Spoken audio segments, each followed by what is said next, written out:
ከኮምፒውተራችን ሁለት ነገሮች እንፈልጋለን። አንደኛው ፈጣን እንዲሆንልን ነው። ሁለተኛው ደግሞ ፋይሎቻችን ሳይጠፉ ረጅም ጊዜ እንዲያገለግሉን ነው። እነዚህ ሁለቱ ነገሮች በዋነኝነት የሚወሰኑት ደግሞ በሃርድ ዲስክ አጠቃቀማችን ነው። ሰላም ቤተሰብ፣ አራተኛው የመሰረታዊ ኮምፒውተር ስልጠናችን ነው። ሃርድ ዲስካችን እንዴት እንጠቀምበት የሚለውን ነው በዚህ ክፍል የምናወራው። እዚህ ጋር ያለውን ኮምፒውተር ሃርድ ዲስክ ተመልከቱት። እዚህ ጋር ያለውን ኮምፒውተር ሃርድ ዲስክ ደግሞ ተመልከቱት። እነዚህ ኮምፒውተሮች በፍጥነትም ደረጃ ፋይላችንን ሉዝ ልናደርግ በምንችልበት ደረጃም ኮምፕሊትሊ የተለያዩ ናቸው። እዚህ ጋር እንደምታዩት ትልቅ ሃርድ ዲስክን ወደ ትንሽ ሃርድ ዲስኮች ስፕሊት አድርጎ መጠቀም ፓርቲሽን ማድረግ ይባላል። ፊዚካሊ አይደለም፣ ይሄ በሶፍትዌር ነው ፓርቲሽን የምናደርገው። ስቴፑን አሳያችኋለሁ። ሃርድ ዲስካችንን በዚህ መልኩ ፓርቲሽን አድርገን መጠቀማችን ምንድነው ያለው ጥቅም የሚለውን ስናይ ልክ እንደዚህ አንድ ትልቅ ሃርድ ዲስክ አለ።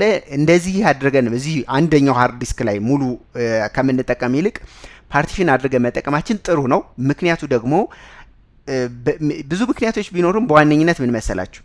ሎካል ዲስክ ሲ ላይ የሚቀመጡ ፋይሎች ኮራፕት የመሆን የመጥፋት እድላቸው ከፍተኛ ነው፣ አንደኛ። ሁለተኛ ደግሞ በቫይረስ የመጎዳታቸው እድል ከፍተኛ ነው። ከሲ ይልቅ ዲ ላይ የሚቀመጡ ፋይሎች ኮራፕት የመሆን የመጥፋት በቫይረስ የመጎዳት እድላቸው ዝቅተኛ ነው፣ አንደኛ። ሁለተኛ ፌል ቢያደርግ ኮምፒውተር ሲስተሙ ፌል ቢያደርግ እዚህ ላይ ሲ ላይ ያሉ ፋይሎችም አብረው ፌል ሊያደርጉ ይችላሉ። ዲ ላይ ያሉ ፋይሎች ሞስት ፕሮባብሊ ሪከቨር የመደረግ እድላቸው ትልቅ ነው። በዋነኝነት እሱ ነው ለሁላችሁም እንዲጠቅም። ምንድነው ሲ ላይ የፕሮግራም ፋይሎች ኤክሰርሳይዝ ኢኤክስኢ ፋይሎች ይቀመጣሉ፣ ሌሎችም የአፕሊኬሽን ፋይሎች ይቀመጣሉ። ስለዚህ እነዚህ ፋይሎች እርስ በርስ ከአንቲቫይረስም ጋር ሲጋጩ ከቫይረስም ጋር ሲጋጩ ፌል የማድረግ ፕሮባቢሊቲ ያላቸው፣ ዲ ላይ ያሉ ፋይሎች ግን የመጥፋት ፕሮባቢሊቲያቸው ብዙ አይደለም።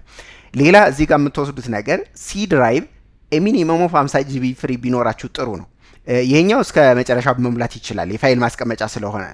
ይሄኛው እዚህ ጋር ግን ፕሮግራም ፋይሎች ለምሳሌ አሁን እዚህ ጋር 130 ጂቢ ፍሪ ይላል አይደል?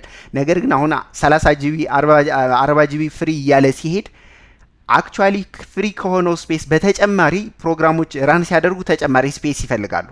ያን ባለማድረጋችን ተጨማሪ ስፔስ ባለመኖሩ ደግሞ ኮምፒውተራችን ስሎ ይሆናል፣ ፌልም ወደ ማድረግ ደረጃ ሊደርስብን ይችላል። ስለዚህ ሁልጊዜም ሎካል ድራይቭ ሲ ላይ 50 ጂቢ እና ከዛ በላይ ቢኖራችሁ ሪከመንድ ይደረጋል።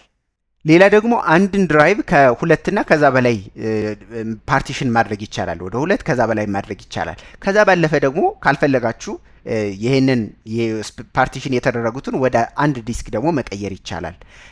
እንዴት መቀየር እንደሚቻል ይሄንን አንድ ስቴፕ ባይ ስቴፕ ቪዲዮ አይተን እንመለስ። እዚህ ጋር እንደምታዩት 952 ጂቢ ሃርድ ዲስክ አለኝ። አሁን ይሄን ስፕሊት ላደርገው ነው። ወደ ሰርች እንሄድና ኮምፒውተር ማኔጅመንት ብለን እንጽፋለን። ከዛ ከስር ይችኛዋ ኢከን ትመጣለች፣ እዚህ ጋር ክሊክ እንላለን። በመቀጠል ወደ ዲስክ ማኔጅመንት ነው የምንሄደው። እዚህ ጋር አለች ዲስክ ማኔጅመንት እንሄዳለን።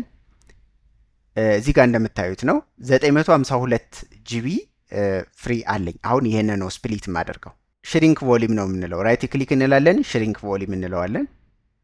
ከዛ ሽሪንክ ሲያደርግ የተወሰነ ጊዜ ይፈልጋል። እዚህ ጋር ግን አንድ የምትጠነቀቁት ነገር ምንድን ነው? ሽሪንክ ለማድረግ ይሄ ፓርቲሽን ለማድረግ ስፔስ ሊኖረው ያስፈልጋል። መጀመሪያ ስፔስ ሊኖረው ያስፈልጋል። አሁን ይሄ 900 ምናምን ጂቢ ነው፣ ፍሪ 700 ምናምን ጂቢ ይሄን ስፕሊት ማድረግ ይችላል። ማለት በዚህ መሀል 200 ምናምን ጂቢ ለሲ ድራይቭ ያስቀምጥና ሌላ 700 ምናምኑን ሌላ ድራይቭ ውስጥ አስቀምጥ እያለኝ ነው። እኔ ግን ከ700 ምናምን ሳይሆን 600 አካባቢ ስፕሊት ካደረገልኝ ይበቃኛል። ለፋይል ማስቀመጫ 600 ምናምን ካገኘው ይበቃኛል። ሲ ድራይቭ ላይ ራሱ ዴስክቶፕ ላይ አንዳንድ ፋይሎች አስቀምጣለሁ፣ ዳውንሎድስ ውስጥ ፋይሎች ይኖሩኛል። ስለዚህ ተጨማሪ ስፔስ ፈልጋለሁ። ሲም ላይ እንደዚህ አድርግና ሽሪንክ ለዋለሁ። 600 ምናምን አድርጌ ሽሪንክ ለዋለሁ። ፓርቲሽን ሲያደርግ የተወሰነ ጊዜ ይቆያል። በመጨረሻ እንደዚህ ያደርግልናል። አናሎኬትድ ሉክ አሁን እንደምታዩት 350 ጂቢ አካባቢ የሲ ድራይቭ አለኝ።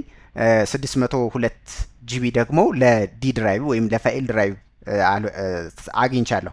አሁን ይሄ ስታርት ይሆን አይደለም። እዚህ ጋር ራይት ክሊክ ብል ኤክስተንድ ቮሊዩም ይለኝና አሁን ይሄኛውን ወደ መጀመሪያው መመለስ እችላለሁ። ይሄኛውን ዲሌት ካደረኩ በኋላ ኤክስተንድ ለማድረግ ይሄኛውን ዲሌት ልክ እንደዚህ ማድረግ ይቻላል። አሁን ይሄኛውን አክሰስ አናደርገውም፣ ኮምፒውተራችን ውስጥ ሎክድ ነው። ይሄ አይታይም። ኢቭን ሲ ድራይቭ ውስጥ ብንገባ ይሄን ማየት አንችልም። አሁን ሪፍሬሽ አደርገው ተመልከቱ። ይኸው አሁን ሪፍሬሽ ሲደረግ 350 ጂቢ ነው የሚያሳየኝ። ከዚህ በፊት የነበረውን ያው ሪፍሬሽ ስላላደረገው ነው ያን እያሳየኝ የነበረው። አሁን ወደዚህኛው ድራይቭ እንምጣና ይሄንን ስታርታፕ እናድርገው። ስታርታፕ ለማድረግ ምንድነው ይሄንን ሃርድ ዲስክ ለመጠቀም ራይት ክሊክ እንልና ኒው ሲምፕል ቮሊዩም እንለዋለን። ኔክስት እንልና ይሄኛውን ምን ያህል ሳይዙን ይህን ያህል ሳይዝ ስታርታፕ አድርግልን። ኦልሬዲ ያለውን አጠቃላይ ነው የምንጠቀመው ኦብቪየስሊ።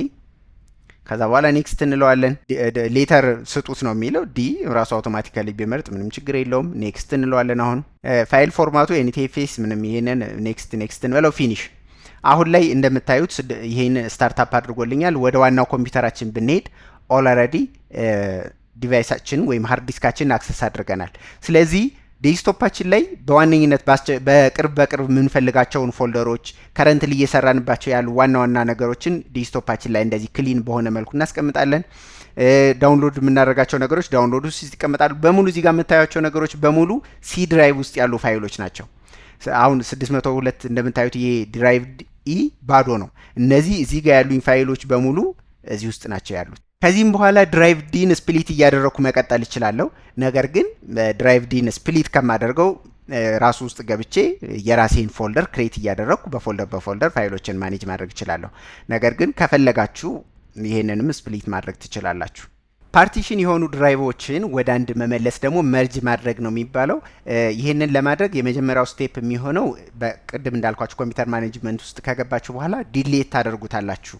ይሄ የማትፈልጉትን ድራይቭ ወይም ደግሞ አሁን መጨረሻ ላይ ወደ መጀመሪያው ልትመልሱ የምትፈልጉትን ድራይቭ ዲሌት ታደርጉታላችሁ።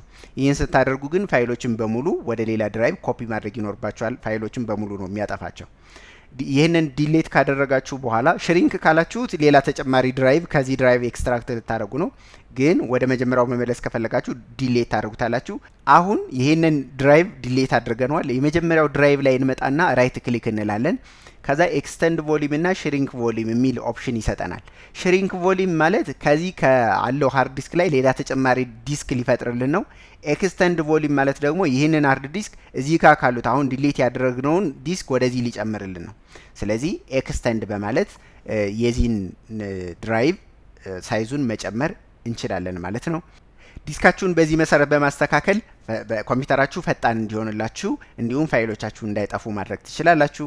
መልካም ጊዜ ይሁንላችሁ። ሀሳብ አስተያየት ካላችሁ ጻፉልኝ። በተረፈ ኢንጂነር ጆ በሚለው ዩዘር ኔም ዩቲዩብ እና ቴሌግራም ላይ እየገባችሁ ቤተሰብ ብትሆኑ ደስ ይለኛል። መልካም ጊዜ ይሁንላችሁ። ሰላም።